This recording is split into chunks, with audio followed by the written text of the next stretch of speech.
झारखंड सरकार की तरफ से आज यहाँ जो 2 दिवसीय कार्यक्रम आयोजित है, जो एक कंसल्टेशन होना है, आज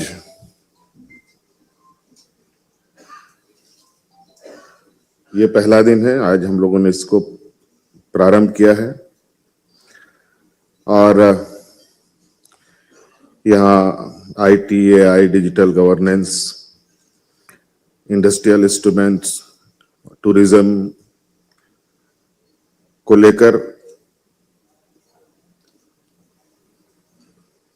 2 दिनों तक पूरे नेशनल स्टेक होल्डर कंसल्टेशन होना है और कैसे हम सब मिलकर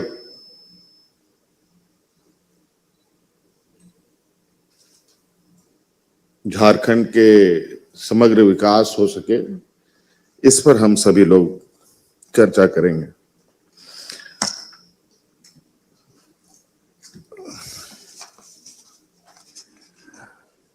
और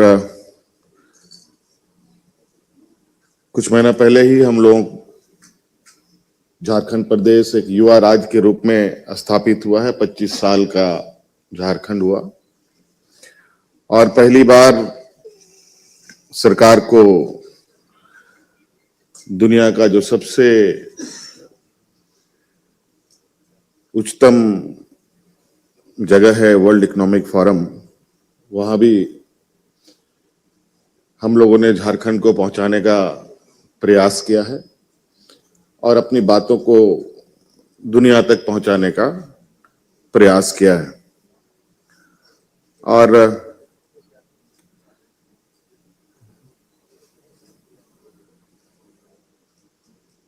झारखंड के संदर्भ में लगभग हम ये कह सकते हैं कि इस देश की अगर इंडस्ट्रियल ग्रोथ की बात करें तो झारखंड के बिना ये पूरा होता दिखता नहीं है। आज हम झारखंड से पूरे देश को कई सारी खनिज संपदाओं के साथ ज्ञान भी दिया है। आज हमारे राज्य से देश दुनिया में बड़े पैमाने में ब्यूरोक्रेट्स ने भी अपनी योगदानें दी हैं, तकनीकी क्षेत्रों में भी दी हैं। आज मुझे बहुत खुशी हुई कि रंजन जी जो गूगल से यहाँ आए हैं, उन्होंने कहा कि ये पलामू से आते हैं। थोड़ा सा कॉन्फिडेंस और मजबूत हुआ है और जो आपका उत्साहवर्धन बातों को सुनकर मुझे लगता है कि, और मैं देख भी रहा हूं, जिस तरीके से हम लोग अलग अलग समय पर अलग अलग जगहों पर जाकर अपने राज्य के संदर्भ में बातें करते हैं, तो बहुत सारे ऐसे विद्वान जो झारखंड से जुड़े हुए हैं, दुनिया के अलग अलग कोने में हैं, और स्वाभाविक है जिस मिट्टी से जन्म हुआ हो उस संदर्भ में उनकी विचार कहीं ना कहीं जरूर होती होंगी। मैंने इस बात को महसूस भी किया और आज हमने उसी तरीके का एक प्रयास किया है कि झारखंड प्रदेश अपनी जो आवश्यकताएं हैं, जो आने वाला चुनौती है और राज्य के हर नागरिक तक पहुंच की जो सोच है, वो हम किन किन तरीकों से हम कर सकें। और जो लोग इस क्षेत्र में एक्सपर्ट हैं उनके साथ हम कैसे तारतम्य बैठा पाए, उनकी क्या आवश्यकता है, हमारी क्या आवश्यकता है, और कैसे एक साथ हम आगे बढ़ सकें।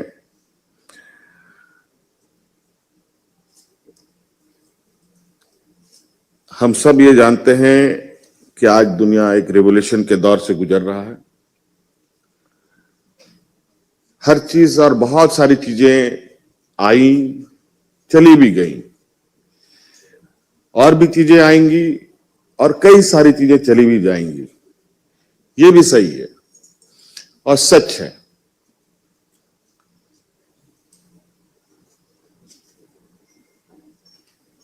तो इसके लिए जरूरी है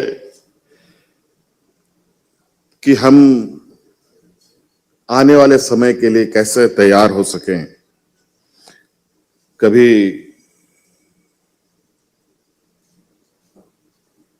जो आईटी सेक्टर रहा है वो बहुत तेजी से, मुझे लगता है कि 2020-21 से उसने जो रफ्तार पकड़ी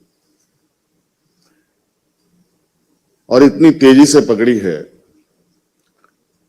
कि आज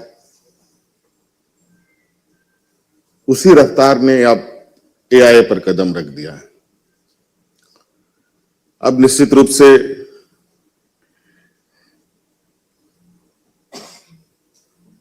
जिस तरीके के चर्चाएं हैं एआई के साथ, डाटा का उपयोगिता, डिजिटल इंफ्रास्ट्रक्चर और एडवांस जो इलेक्ट्रॉनिक मैन्युफैक्चरिंग है, उन संदर्भ में कैसे हम इसको आगे डेवलप करें, इस पर हम लोग चर्चा करेंगे।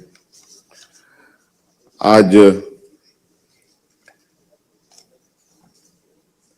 मुझे लगता है कि उद्योग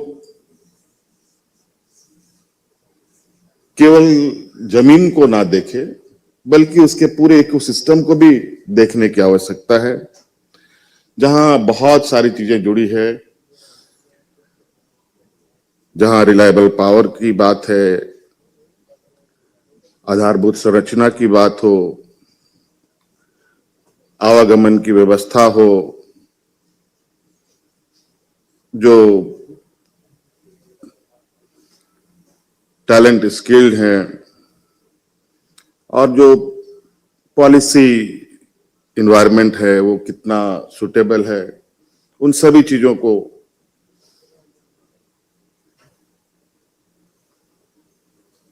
देखने की आवश्यकता है। और आज आईटी विभाग ने जो तैयारी की है, जिस तरीके से आज एक छोटा सा प्रेजेंटेशन हम लोगों ने देखा है, और उस प्रेजेंटेशन पर एक अभी हम लोग और लंबी चर्चा करेंगे, कल तक ये चर्चाएं होंगी। और मेरा ये भी मानना है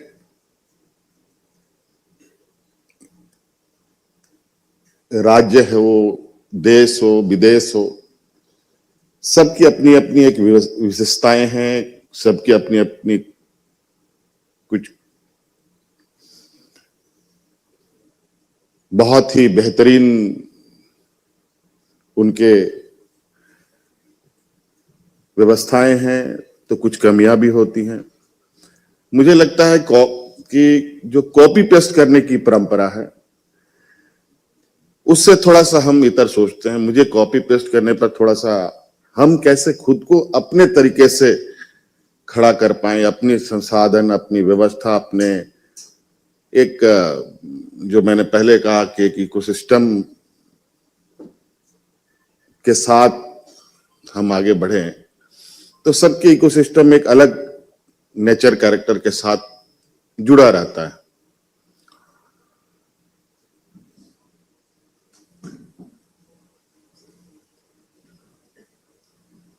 हम चाहते हैं कि जो एआई है, टेक्नोलॉजी गवर्नेंस, जो हमारे माइक्रोसॉफ्ट और आईबीएम के सदस्यों ने भी कहा कि कई चीजों का आदान प्रदान, जो डाटा का शेयरिंग है वो कैसे हो, ट्रांसपेरेंसी और सब बहुत सारी चीजें हैं, ये निश्चित रूप से होने की आवश्यकता है। और कुछ चीजें हैं जो हमारे राज्य में माइनिंग है, माइनिंग आज से नहीं बल्कि यहां बहुत सारे लोग होंगे उनकी उम्र से अधिक से समय से चला आ रहा है। आज हमारे 24 डिस्ट्रिक्ट में लगभग 14 डिस्ट्रिक्ट लगभग माइनिंग एक्टिविटीज वहां पर चल रही हैं। और माइनिंग में भी बहुत सारे एक कालावधि में बदलाव हुए।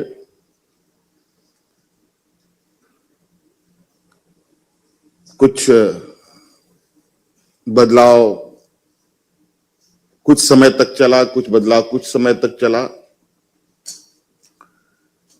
इसको आने वाला समय में जिस तरीके से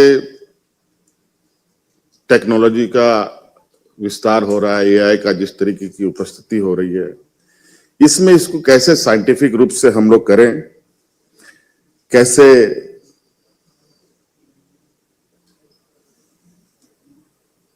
जो हमारी एक विरासत भी है जल जंगल जमीन की, उसको भी संरक्षित करते हुए हम लोग उस संसाधनों का उपयोग बेहतर कर पाए, ये भी जरूरी है।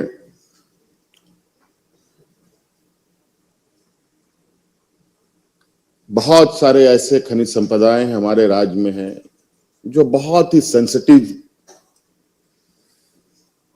कैरेक्टर के साथ है। कोयला, लोहा तो लोग जानते हैं, कई क्रिटिकल मिनरल्स हमारे राज्य में हैं जहां ये जरूरी है कि हम आज तकनीक का साथ लेकर के उनका हम बेहतर उपयोग कर पाए। यूरेनियम जैसे हमारे राज्य में बड़े पैमाने पर भंडारण है और अभी जो हमें जानकारी मिल रही है कि आने वाले मिनिमम 100 साल तक के लिए तो दूसरे जगह यूरेनियम की खोज की आवश्यकता नहीं है। उसके साथ साथ बहुत सारे जो हमारे पास माइका जैसा खनिज संपदा है जिसको खोज करना भी बड़ा मुश्किल है। आज के दिन में भी तकनीक उस जगह को नहीं छू पाई है जहां माइका को सही तरीके से आकलन कर पाए कि वहां पर उसकी भंडारण कितनी है। लेकिन जहां तक हम लोग देखते हैं वहां के जो ग्रामीण हैं उनको इसकी आभास जरूर होती है कि ये बहुत महत्वपूर्ण संपदा है और वो इसलिए उसको भाप पाते हैं कि जब वो उसकी माइनिंग करते हैं, उनको कहीं बाजार में उनको बेचा जाता है, जब उसका एंड यूज कहीं बेहतर हो रहा है, जब उनकी डिमांड बढ़ती है,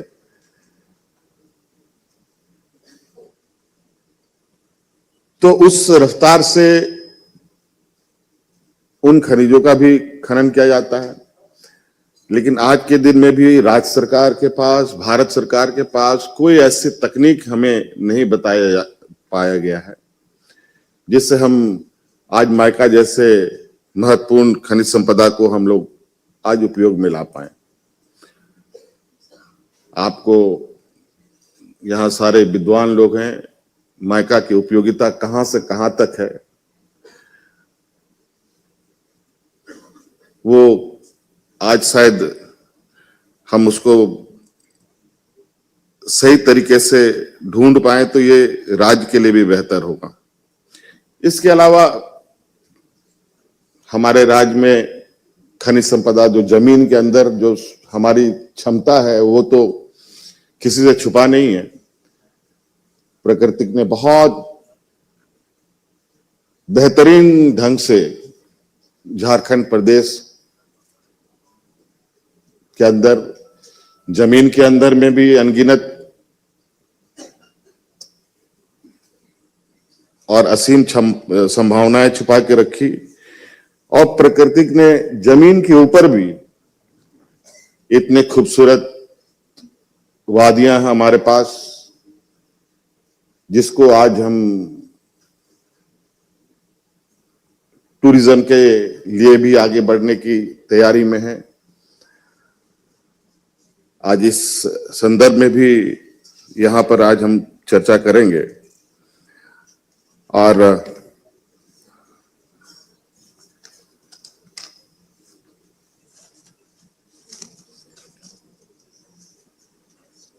यहां पर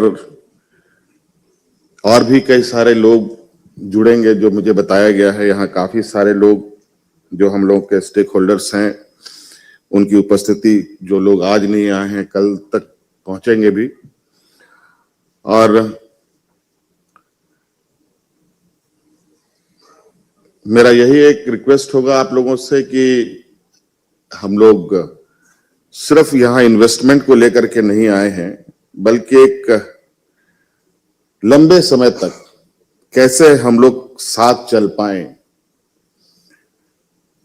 ये भी हमारी एक सोच है कि एक ऐसे रूपरेखा तैयार हो जहां एक शॉर्ट टर्म नहीं बल्कि एक लंबे समय और लंबे अवधि के लिए हम लोग साथ में काम करें, और जो भी चुनौतियां आएंगी, जो भी बदलाव होगा और जो भी आवश्यकताएं हैं, उन सभी चीजों को हम लोग एक दूसरे के साथ मिलकर समाधान करते हुए आगे बढ़ेंगे।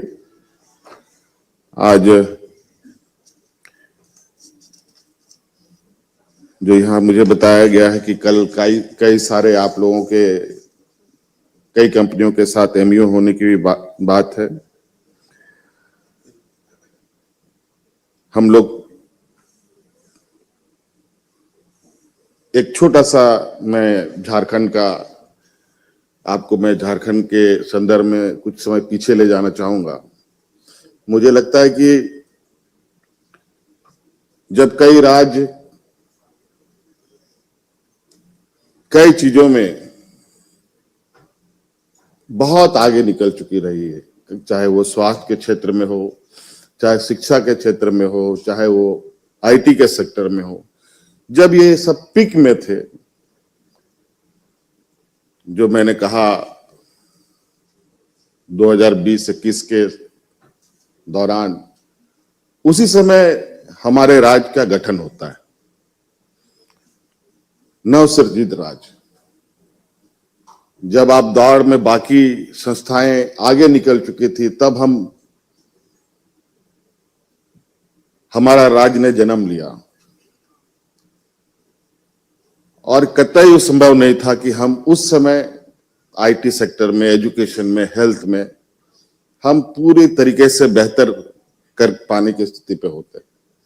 हाँ, ये जरूर है, जैसे समय बीतता गया, आज 25वें साल का ये राज, पहली बार आज हम लोगों ने वर्ल्ड इकोनॉमिक फोरम में अपनी उपस्थिति दर्ज की, और उम्मीद है कि अगली बार भी उपस्थिति दर्ज करेंगे। जो हमने चीजों को देखा, जो समझा, जो परखा, और आज उसी का एक छोटा सा प्रयास कि वहां से आने के बाद हमें किस दिशा में जाने की आवश्यकता है, हमारे नए यूथ, नए ताकत को जो ताकत है उसको कैसा बेस्ट यूटिलाइज करना है। हमारे यहाँ अगर मैंने पहले भी कहा, हम लोगों ने खनिज संपदा देश को तो दिया ही दिया, लेकिन बौद्धिक ताकत भी दी है। आज हम अपने उन ताकतों को अपने राज्य के प्रति और राज्य के लिए उपयोग करने का एक प्रयास कर रहे हैं। हमारी पहचान सिर्फ माइंड से नहीं, माइंड से भी होनी चाहिए। सिर्फ रिसोर्स नहीं, रिसर्च भी होना चाहिए। सिर्फ एक्सट्रैक्शन नहीं, इनोवेशन भी होना चाहिए, और ग्रोथ नहीं, इंक्लूसिव ग्रोथ भी होना चाहिए। इसी राह पर आगे बढ़ने का एक फिर से प्रयास हम लोगों ने आज यहाँ ही शुरू किया है। निश्चित रूप से बेहतर परिणाम के साथ हम लोग आगे बढ़ेंगे। आज इस कार्यक्रम में उपस्थित होने के लिए आप सभी लोगों का बहुत बहुत आभार। और कल और हम गोल, जहां 27 वर्षों के सफर में 17,000 से भी अधिक छात्रों ने डॉक्टर एवं इंजीनियर बनकर भरे सफलता की ऊंची उड़ान, जहां साधारण छात्र भी झारखंड टॉपर्स बनकर बना रहे इतिहास। दूरदर्शी शिक्षाविद श्री विपिन सिंह के मार्गदर्शन में मेडिकल एवं इंजीनियरिंग के लाखों छात्रों के लिए आशा की किरण के रूप में गोल, नेशंस लीडिंग इंस्टीट्यूट।